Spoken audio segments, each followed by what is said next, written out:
नमस्कार। हमने अभी 2 दिन पहले एक प्रोग्राम किया था कि 15,000 इजरायली सैनिक घिर चुके हैं। चारों ओर से हिजबुल्लाह की वो टुकड़ी है जो कि उसी सदर्न लेबनान में प्रैक्टिस करती है, ट्रेनिंग लेती है और वहीं के रिक्रूट्स हैं। उनको लोकल एरिया पता है। उन्होंने 8 इजरायली सैनिक एम्बुश में मारे हैं और उनका कहना है कि अभी हम और मारेंगे। ये जो इजरायली सैनिक हैं, इनका जो एम्बुश है, हमने पहले ही बता दिया था कि एम्बुश होंगे। अब कितना डेंजरस सिचुएशन ये है और क्या इजरायली फंस चुके हैं ऐसी स्ट्रीट वॉरफेयर में? इसी पे बात करने के लिए हमारे साथ मेजर जनरल अश्विनी सेवा, भारत माता की सेवा में लगभग 40 सालों से हैं, इंडियन आर्मी में सेवा की और अब भी सेवा में लगे हैं। सर, बहुत बहुत स्वागत आपका हमारे शो में। सर, ये थैंक यू, जो thank you Rohit. Thanks a lot sir for coming. Sir, ये जो स्ट्रीट वॉरफेयर है, ये या ये बोलिए कि घिर चुके हैं, अब स्ट्रीट वॉरफेयर में फंसाया गया है, कितना डेंजरस होता है और क्या इजराइल को इसमें और कैजुअलिटी झेलनी पड़ेंगी? हाँ, पहले तो हम ये देखते हैं कि पहले जो इजराइल गाजा पट्टी में गया था, वहाँ हमास के अगेंस्ट लड़ा था और हमास के साथ भी काफ़ी मुश्किलात हुई थी, क्योंकि वहाँ टनल डिफेंस बना रखी थी और टनल डिफेंस बना के हमास ने इस्तेमाल किया था ह्यूमन शील्ड का भी, और उसके जो हेडक्वार्टर वगैरह थे वो स्कूल, हॉस्पिटल और मॉस्क के नीचे थे। और जब बिल्टअप एरिया की लड़ाई होती है, बिल्टअप एरिया मतलब जो शहर या गांव, तो फिर लड़ाई बड़ी मुश्किल होती है और उसमें हैंड टू हैंड फाइट भी होती है और उसमें डिफेंडर की बहुत ज़्यादा कैजुअलिटी होती है, क्योंकि अटैकर जो है वो छुपा हुआ होता है। तो ये सच्चाई है कि इजराइल को इवन जब गाजा पट्टी को क्लियर किया उसने, नॉर्थ गाजा पट्टी, फिर खान यूनिस सेंट्रल में, और फिर रफा जो साउथ में, वहाँ पर भी बड़ी मुश्किलात हुई थी और उनको कैजुअलिटी भी हुई थी। मगर अब जब ये हिजबुल्लाह के साथ लड़ रहे हैं लेबनान में, तो कितना आसान होगा और या कितना मुश्किल होगा। देखो, अभी हम तुलना करते हैं पहले इजराइल और हिजबुल्लाह की मिलिट्री कैपेबिलिटी। हिजबुल्लाह की मिलिट्री ताकत 3 से 4 गुना ज़्यादा है हमास से। एक तो ये शिया मिलिटेंट ग्रुप है हिजबुल्लाह, और होती भी शिया हैं, जबकि आपका हमास जो था वो सुन्नी मिलिटेंट ग्रुप था।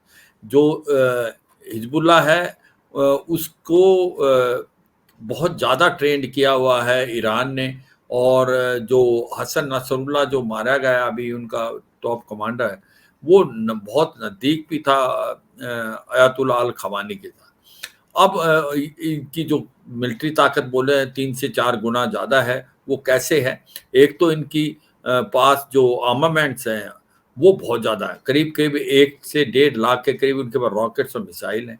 इनकी जो स्ट्रेंथ है करीब करीब 17,000 से ज़्यादा है, जो लड़ाकू और वेल ट्रेंड हैं वो। और उसके बाद इनके पास एक आर्मर्ड ब्रिगेड भी है, और ये गुरिल्ला वारफेयर में बहुत ज़्यादा वेल ट्रेंड है, और हैंड टू हैंड और अर्बन कॉन्सेप्ट में भी काफ़ी माहिरता है। तो ये सच्चाई था, ये पहले ही पता था कि अगर इजराइल घुसेगा लेबनान के अंदर, सदर लेबनान में, क्योंकि उसको घुसना तो पड़ेगा। अगर आपने बफर जोन बनाना है, चाहते हैं कि आपके जो इजराइल के 70 से 80 हजार लोग नॉर्थ इजराइल से पलायन कर गए हैं क्योंकि वो अनसेफ था, तो फिर आपको अगर उनको वापस लाना है तो आपको हिजबुल्लाह को धकेलना पड़ेगा सदर्न लेबनान से सेंट्रल लेबनान में, और बफर जोन बनाना पड़ेगा। जब तक आप इनकर्शन नहीं करेंगे तो मुश्किल है बफर जोन बनना। तो इसलिए इजराइल ने शैलो इनकर्शन किया है, मतलब कि ज़्यादा अंदर नहीं घुसा है, काफ़ी थोड़ा घुसा है। मगर जिस प्रकार से पलटवार किया है हिजबुल्लाह ने, जिस प्रकार से हमें शक था कि इतना आसान नहीं होगा इजराइल के लिए हिजबुल्लाह के अंदर और लेबनान के अंदर घुसना, हिजबुल्लाह से लड़ना। जैसे हमने बताया कि मिलिट्री कैपेबिलिटी 3 से 4 गुना ज़्यादा है, वही हुआ कि अम्बुश हुआ और उसमें से 8 इजरायली सोल्जर मारे गए।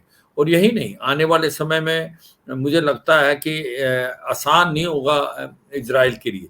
जो आपने बात की, हाँ, ये भी सच्चाई, उन्होंने जो लेसन सीखे हैं गाजा पट्टी में उनका इस्तेमाल करेंगे, मगर ये बड़ा मुश्किल लड़ाई होती है टनल डिफेंस की, बिल्टअप एरिया की, और इसके अंदर जो महारता है, गुरिल्ला वारफेयर की भी महारता है हिजबुल्लाह की। तो ये तो अभी स्टार्ट ही है। जब वो अंदर और घुसने की कोशिश करेंगे इजराइल, तो मुझे लगता है उनको कैजुअलिटी तो काफ़ी होंगी रोहित। राइट, कैजुअलिटी तो काफी होंगे सर। ऐसी कुछ कैजुअलिटी इंडिया ने भी झेली थी आईपीकेएफ मिशन में, क्योंकि हम लोग वहां पहुंचे थे पीस कीपिंग के लिए और हमारे पास कोई इंटेलिजेंस बैकअप नहीं था, हमारे पास कोई दूसरा बैकअप नहीं था, हम नक्शे तक नहीं थे और हम लोगों ने बहुत बड़ी कैजुअलिटी झेली थी वहां पे। ये भी कुछ इस तरीके की वॉरफेयर हमें दिखेगी आगे?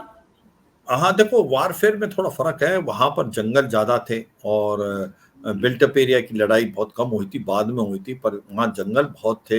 ओ-पवन में मैं रह चुका हूँ, तो ये बताएँ कि वहाँ पर 3-4 चीज़ें बड़ी अलग थी। एक तो हमारा माइंडसेट था वो पीस कीपिंग के लिए था। हम पहले गए थे पीस कीपिंग के लिए, मगर कुछ दिनों के बाद रूल बिल्कुल चेंज हो गया, एलटीटी के अगेंस्ट लड़ना पड़ा और उसके बाद जो गुरिल्ला वारफेयर जिसको हमने ट्रेंड किया था वो इतना ज़्यादा ट्रेंड हो गया कि वो बड़ा मुश्किल हुआ था भारत की फौज को। इनिशियल सेटबैक मैं मानता हूँ हुआ था और फिर बाद में काफ़ी मुश्किलात हुई और एलटीटी एक पहला ऑर्गेनाइजेशन है जो कि टेररिस्ट ऑर्गेनाइजेशन जिसने फिजाइन स्टार्ट किया था, जो सुसाइड जो वो पोटेशियम साइनाइड खाते थे। तो ये सच्चाई है, काफ़ी हद तक मुश्किलात शुरू में पड़ी थी भारत की, क्योंकि वहाँ पर इंटेलिजेंस नहीं था, वहाँ मैप्स हमारे पास नहीं थे, तो वहाँ बिल्कुल वैक्यूम था और कहीं न कहीं जो पब्लिक को आपके साथ सिम्पैथी नहीं थी। दूसरा, आपको ओवरग्राउंड वर्कर स्लीपर सेल नहीं थे, आप दुश्मन के इलाके में कर रहे थे। एलटीटी के साथ जो था उनके पास एक प्रकार से उनका इंटेलिजेंस सेटअप बहुत अच्छा था, उनके लोकल उनको बताते थे, खबरें देते थे और उस इलाके से वो वाकिफ़ से और हमारे पास मैप भी बहुत कम थे और वेपन इक्विपमेंट जो लड़ने के लिए चाहिए ऐसे इलाकों में, उसमें भी कमी थी शुरू में। तो ये सच्चाई काफ़ी चैलेंज था भारत के लिए भी और हमने काफ़ी कुछ सीखा था, मगर वाक़ई कैजुअलिटी भी थी। अब अगर हम अब बात करें लेबनान की, तो ये बात सच्चाई है कि इतना आसान नहीं होगा। बिल्ट अप एरिया में लड़ना भी पड़ेगा उनको, उसके बाद टनल डिफेंसेस भी हैं, उसके बाद वो जो एक प्रकार से पहाड़ी इलाका भी है और रोलिंग हिल्स हैं, तो इतना आसान नहीं होगा और अभी तो शुरुआत है, इज़राइल को कैजुअलिटी काफ़ी होंगी, क्योंकि हिज़बुल्लाह जो है, उसकी मिलिट्री कैपेबिलिटी काफ़ी ज़्यादा है हमास के मुकाबले। रोहित। राइट। अच्छा सर, एक चीज कि क्या देखते हैं कि क्या वो होगा, क्या प्लस पॉइंट है इसराइल के सामने, इजरायली आर्मी के सामने, कि क्या वो भी एक्चुअली इन एरियाज में इंकर्जन पहले कर चुकी है, करती रहती है, तो सामने से भी अटैक आता रहता है, दोनों चीजें होती रहती है। तो वो इस एरिया को जहां तक अगर लितानी रिवर तक की बात करें, 5 किलोमीटर तक का एरिया जहां तक लेबनान की लेतानी। फोर्सेस विड्रॉ कर गई हैं, तो लितानी रिवर तक का एरिया तो ये देखा हुआ है, तो क्या इजराइल टैकल कर पाएगा इस सिचुएशन को?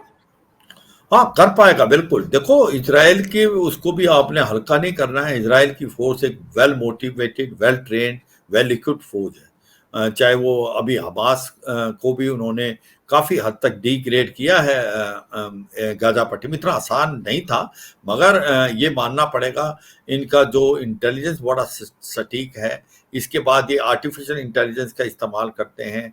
इनके जो रॉकेट और मिसाइल हैं वो पुख्ता टारगेट को हिट करते हैं। और जो इनके इन्फेंट्री है वो भी वेल ट्रेन्ड है और वो अपना एक प्रकार रिजल्ट हासिल करते हैं। तो इज़राइल एक ऐसी फौज है जो कि आज तक जो उसने मन बना लिया वो करती है और जिस प्रकार से उसको अ, अब सिखलाई हुई है या लेसन सीखे हैं उसने गाजा पट्टी में। गाजा पट्टी और इसमें थोड़ा फ़र्क है जो टेरेन में, ये पहाड़ी इलाका भी है इसके अंदर लेबनान में, इतना थोड़ा अलग है, मगर फिर भी एक बहुत ही वेल ट्रेन्ड, वेल मोटिवेटेड जो आर्मी है इज़राइल की, तो करेगी। आप ये कह रहे हो कि क्या एक प्रकार से फटीग है जो होगी सेटिन, हाँ, फ़र्क तो पड़ता है, मगर फिर भी इतना आसान नहीं होगा इज़राइल के लिए, क्योंकि लेबनान वेल ट्रेन्ड है, मगर ये भी सच्चाई है, इज़राइल की जो फ़ौज है, उसके वेल इक्विप्ड है, वेल मोटिवेटेड है, वो ड्रोन्स का इस्तेमाल करेंगे, वो आर्टिफ़िशियल इंटेलिजेंस का करेंगे, रॉकेट मिसाइल का करेंगे और वो भी धीरे-धीरे ओवरकम करेंगे। मगर ये सच्चाई है कि इतना आसान नहीं और कैजुअलिटी काफ़ी होंगी इज़राइल की तरफ से। Right sir. सर एक चीज और, अभी हमने देखा कि 200 से ज्यादा मिसाइल मारे ईरान ने इजराइल पे, क्या आप देख रहे हैं कि रिटेलिएशन आएगी और बहुत तगड़ी आएगी? आज ही की खबर है यूएस के एक यूएस में बोला गया क्या नाम था उनका, यूएस के deputy secretary of state Kurt Campbell ने बोला कि सिर्फ इजरायली नहीं सोच रहा कि रिटेलिएट कैसे करना है, हम भी सोच रहे हैं। मतलब अमेरिका इजराइल दोनों रिटेलिएशन के बारे में सोच रहे हैं कि रिटेलिएशन कैसे करना है। क्या आप एक बड़ी वॉर होते देख रहे हैं यहाँ पर? हाँ हाँ, देखो एक बात तो सच्चाई है कि कहीं ना कहीं ईरान इस लड़ाई में आना नहीं चाहता था, क्योंकि ईरान को मालूम है कि अगर इस लड़ाई में आता हो तो फिर अमेरिका भी साकिन होगा, और अमेरिका और इजराइल दोनों मिलके ईरान पे बहुत बड़ा नुकसान करेंगे, उसकी जो न्यूक्लियर फैसिलिटी बर्बाद कर देंगे, और उसके जो एक प्रकार से एनर्जी सेक्टर उसको भी बर्बाद हो जाएगा जिसमें गैस ऑयल है। तो वो चाहता था कि अपने जो प्रॉक्सीज हैं हिजबुल्लाह होती और हमास के थ्रू लड़े, और या मिलिशिया है जो इराक और सीरिया में। मगर जिस प्रकार से हसन नसरुल्लाह को मारा गया, और उसके बाद जो प्रेशर था ईरान की पब्लिक से कि भाई कुछ करके दिखाओ, और जो उसके मलेशिया से और उनके प्रॉक्सी से, इसलिए इसको ईरान को कुछ ना कुछ तो करना था, और उसने किया। और ये 200 से ज़्यादा जो मिसाइलें दागी, मगर अगर आप जैसे अप्रैल में फायर हुआ था कुछ ऐसा ही था, इसका पता था ईरान की एम का, अमेरिका को भी मालूम था, इजराइल को भी मालूम था, तो सरप्राइज फैक्टर नहीं था। और जो ये 200 के करीब मिसाइल छोड़ी हैं वो हाइपरसोनिक थी, वैसे तो फतह मिसाइल थी, मगर 95% के करीब ये मिसाइलें जो हैं इंटरसेप्ट होगी, जिस प्रकार से इजराइल क्लेम कर रहा है कि कोई कैजुअलिटी खास नहीं हुई, बहुत थोड़ी कैजुअलिटी हुई, 1 या 2। तो सच्चाई यह है कि ईरान ने करने के लिए किया, और ईरान नहीं चाहता इसको इलाज करें, ईरान की मजबूरी थी, और ये एक प्रकार के फिक्स सा मैच था जैसे अप्रैल का था। मगर अब इजराइल क्या करेगा? इजराइल तो मैं बताया आपको चाहता था कि किसी तरीके से ईरान इन्वॉल्व हो, और उसके ऊपर तो अब ये सारा डिपेंड करता है इजराइल इसको कैसे रिस्पॉन्ड करेगा। और ऐसा लगता है जिस प्रकार से आप बता रहे थे, और काफ़ी जो आप वो मिल रहे हैं सिग्नल कि इजराइल पलटवार करेगा और बहुत सख्त करेगा, और कब करेगा यही एक है।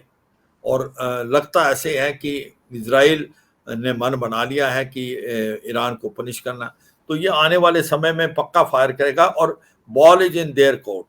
अगर इजराइल करेगा फिर ईरान का क्या रिस्पॉन्स होगा, फिर क्या ये लड़ाई जो है बढ़ सकती है, ये ऐसा हो सकता है। मगर बैक चैनल डिप्लोमेसी भी काम कर रही है, लड़ाई को बढ़ना नहीं चाहते, स्पेशली अमेरिका नहीं चाहता ये लड़ाई बढ़े। वो क्यों? क्योंकि नवंबर में प्रेसिडेंट के इलेक्शन है, और अगर ये लड़ाई बढ़ती है तो फिर बाइडन की कमजोरी मानी जाएगी कि वो कोई ना कोई समझौता नहीं कर पाए, और वो कमला हैरिस की जो डेमोक्रेटिक कैंडिडेट उसके अगेंस्ट जाएगा। और सबको पता है कि अगर डोनाल्ड ट्रंप आ जाते हैं तो वो तो एक प्रकार से लूज रोप देंगे, इजराइल को फ्री हैंड दे देंगे। तो ऐसे में लगता है कि अमेरिका नहीं चाहता ये का दायरा बढ़े, मगर इजराइल पक्का चाहता है। और ईरान ने जो किया उसकी मजबूरी थी, क्योंकि उसको बहुत प्रेशर था, मगर कोई नुकसान नहीं हुआ। एक फिक्स मैच ही था, जैसे अप्रैल में पता लग गया था कि मिसाइलें फायर होंगी, इसका भी पता था, और अमेरिका को पुख्ता खबर थी और बता दिया। और ज़्यादातर इसकी मिसाइलें 95% से ज़्यादा उनको हवा में ही आयरन डोम ने और अमेरिका के जो शिप्स हैं उनके जो इंटरसेप्टर थे उनकी मदद से गिरा दिया गया। रोहित, राइट। अच्छा, एक चीज सर कि एक रिटेलिएशन आएगा, क्या जबरदस्त रिटेलिएशन होगा, और क्या आप जो लोग बोल रहे हैं क्या कोई थर्ड वर्ल्ड वॉर टाइप चीज भी हो सकती है? देखो पहले तो ऐसा लगता नहीं कि कोई थर्ड वर्ल्ड वॉर की तरफ ये बात पहुंच सकती है आज की तारीख। आगे कोई कुछ कह नहीं सकता, क्योंकि जब एक बार का स्पाइरल आउट ऑफ कंट्रोल होता है कहना। अब ये सब डिपेंड करता है कि इजराइल का क्या रिस्पॉन्स होगा। अगर इजराइल का रिस्पॉन्स बहुत सख्त होगा और बड़ा नुकसान करेगा ईरान पे, तो फिर ईरान उसके बाद क्या करता है उस पर डिपेंड है। ये इम्पोर्टेंट चीज है। मगर इजराइल का रिस्पॉन्स मुझे लगता है काफी पुख्ता होगा, क्योंकि इजराइल जब करता है तो बहुत मजबूती से करता है। कुछ ऐसे डिनाइल फैक्टर, जैसे उसने हसन नसरुल्लाह को मारा, उसका कोई उन्होंने बोला नहीं। उसके पहले फवाद शकूर को मारा, इब्राहिम अकील को मारा और उससे पहले उन्होंने जिस प्रकार के हमास के जो टॉप लीडर थे इस्माइल हानिया उसको भी मारा था, तो वो डिनाइल था, उसको मना किया, उन्होंने कभी ओन अप नहीं किया। मगर अभी जो रिस्पॉन्स करेगा इस पे डिपेंड है कि क्या इजराइल ये रिस्पॉन्स बहुत स्ट्रॉन्ग करेगा, क्या ये स्पाइरल आउट ऑफ कंट्रोल हो सकता है। पर आज की तारीख में ऐसा लगता नहीं कि ये किसी के इंटरेस्ट में है कि ये लड़ाई का दायरा बढ़े। ऐसा लगता है कि ये कंट्रोल ही रहेगा। ये रीजनल कॉन्फ्लिक्ट हो सकती है मगर ये इससे ज्यादा फैलने के चांसेस कम हैं। मगर आगे क्या होगा ये तो समय बताएगा। रोहित। मेजर जनरल अश्विनी शिवाज सर, बहुत बहुत धन्यवाद आपका हमारे साथ ज्वाइन करने के लिए। लोगों का उम्मीद यही होती है कि आपसे बहुत ज्ञान मिलेगा और मिलता भी है सर। 15 मिनट में ऐसा ज्ञान मिलता है कि आगे पता लग जाए।